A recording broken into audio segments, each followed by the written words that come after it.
Hello friends, स्वागत है आप सभी का IYS प्लेटफॉर्म के यूट्यूब चैनल पर। चलिए शुरू करते हैं अपनी डेली करंट अफेयर की क्लास, जिसमें हम कवर करेंगे PIB न्यूज़ को, famous newspaper like Dainik Jagran, Hindu, news on air और national international days and organisations, जो भी आपके पॉइंट ऑफ व्यू से इम्पॉर्टेंट हैं या रेलेवेंट हैं, तो उन सबको हम डिस्कस करेंगे। चलिए तो आज की क्लास स्टार्ट करते हैं।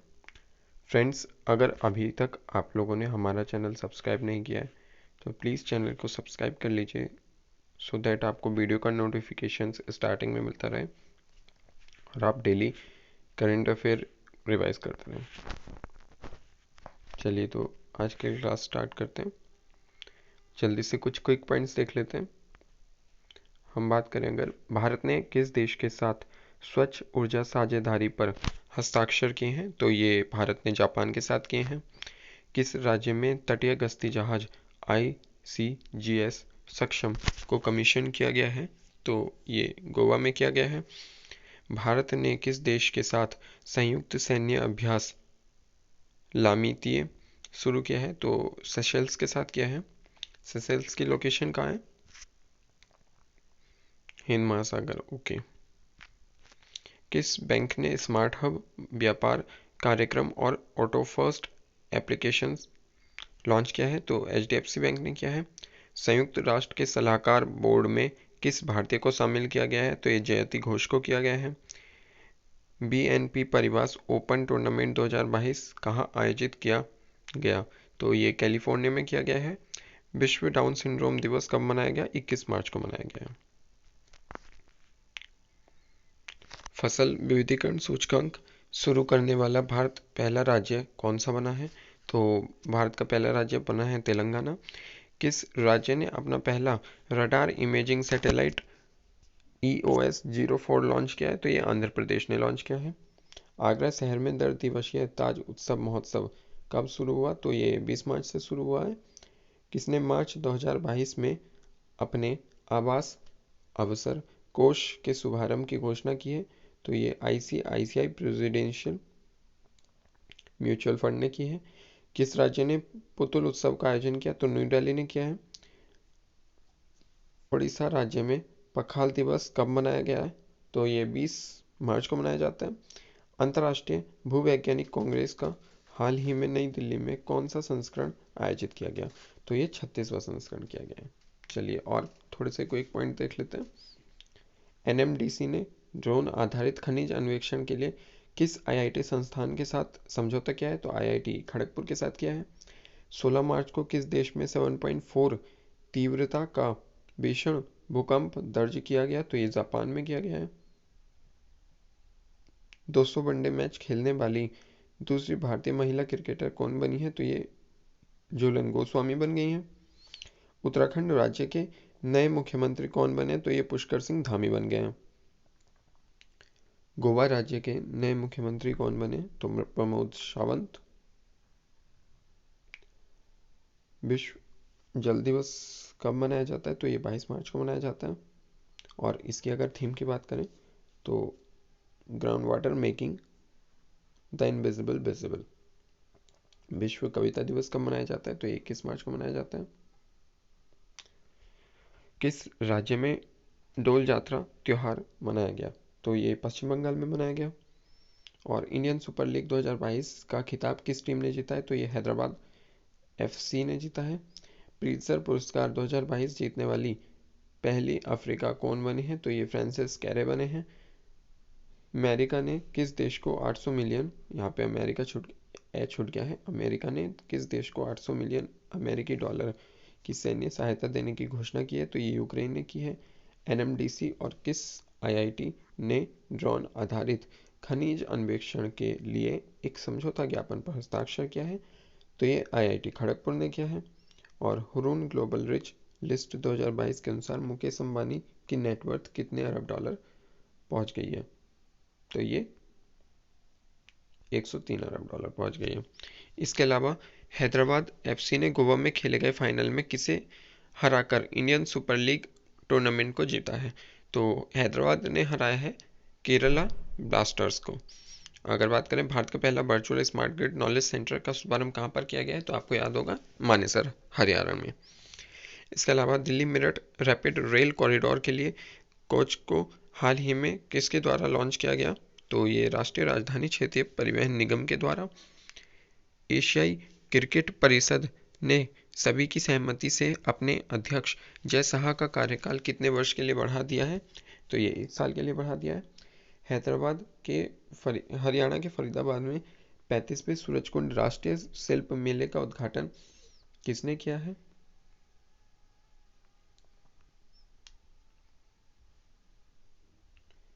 राज्यपाल बंडारू दत्तात्रेय जी और सीएम मनोहर लाल खट्टर जी ने इनका शुभारंभ किया।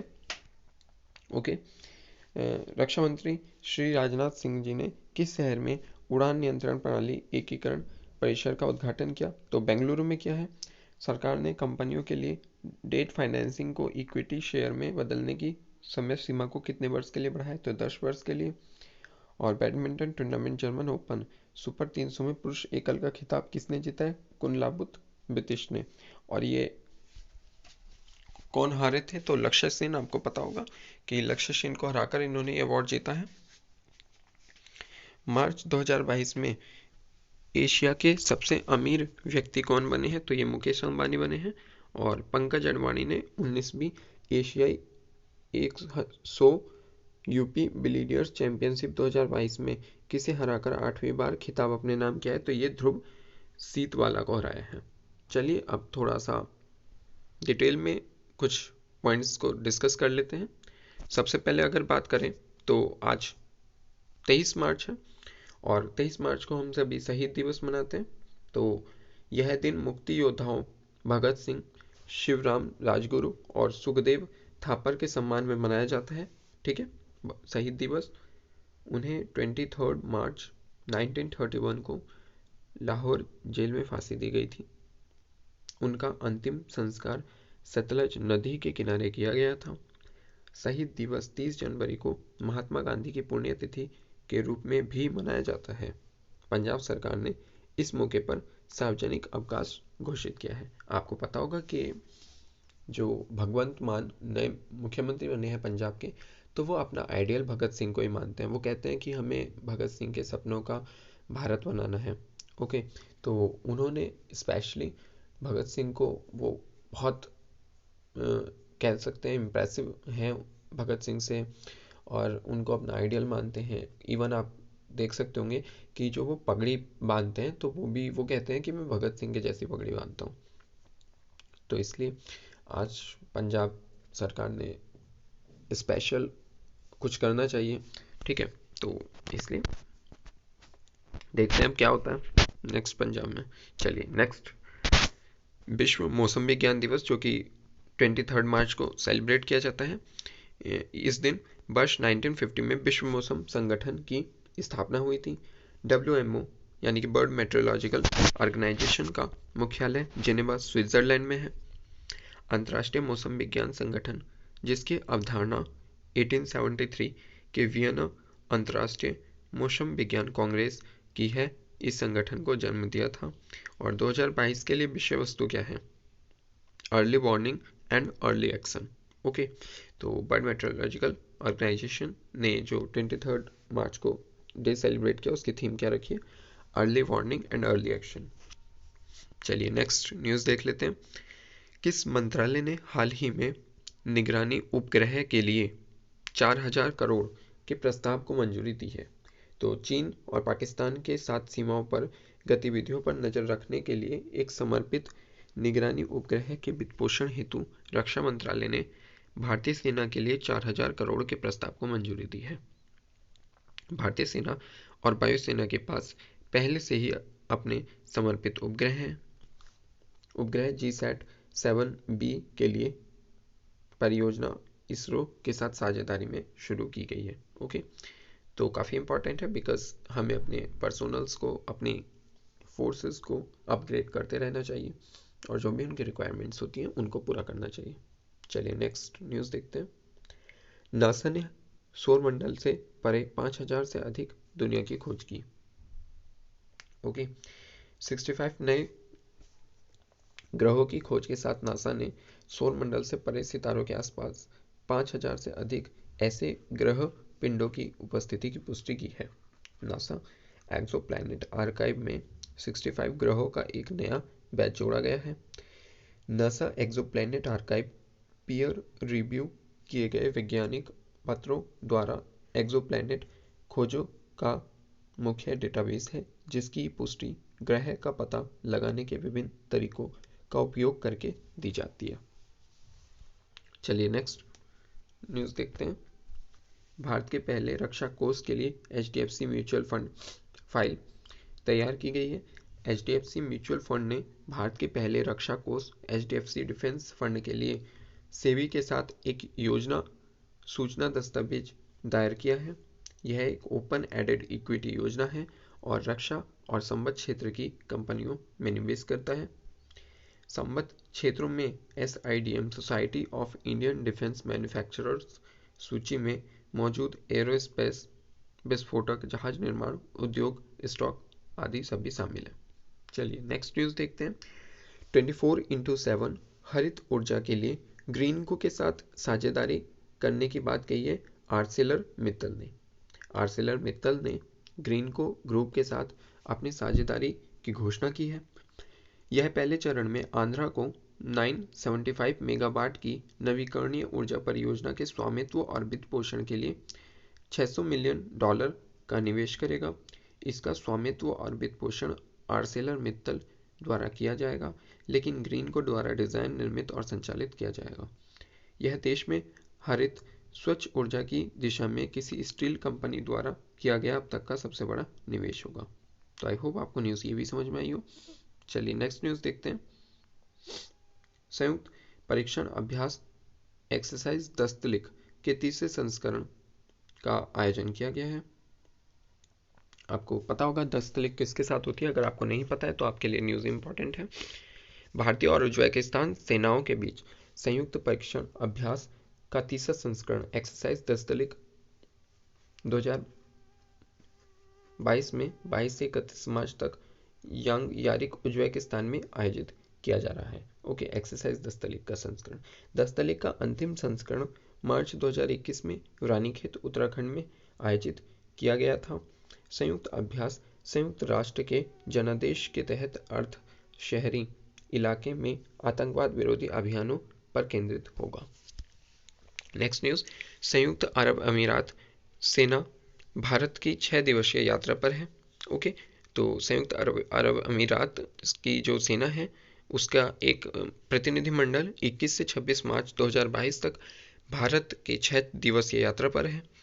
वे पहले आर्मी टू आर्मी स्टाफ वार्ता में भाग लेंगे।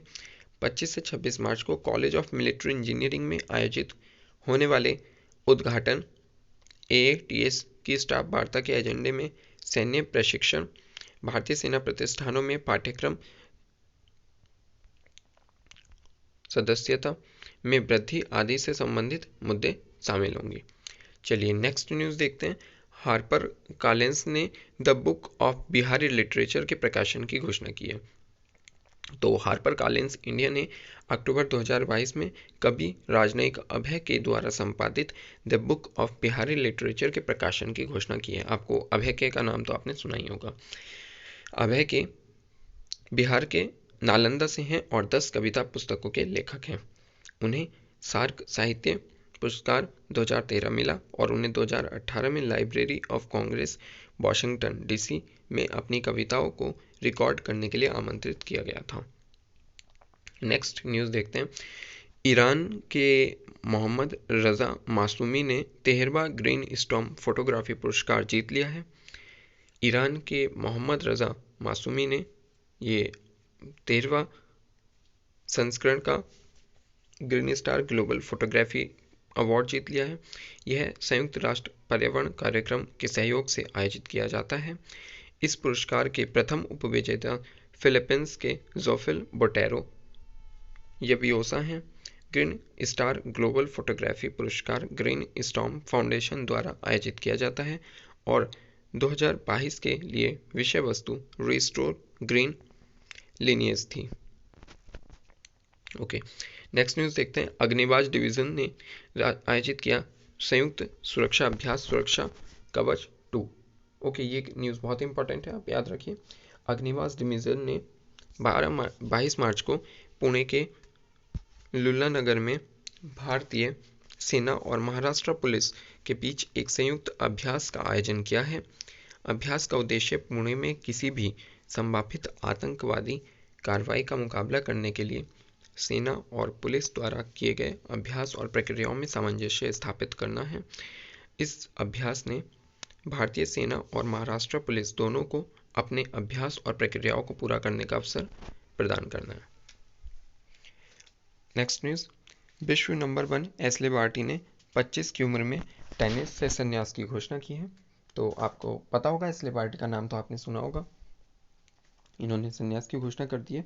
44 वर्षों में ऑस्ट्रेलियन ओपन जीतने वाली पहली ऑस्ट्रेलियन बनने के कुछ ही हफ्तों बाद उन्होंने संन्यास की घोषणा कर दी है। आपको पता होगा कि इन्होंने ऑस्ट्रेलियन ओपन जीत लिया था और ये ऐसा करने वाली पहली ऑस्ट्रेलियन बन गई थी।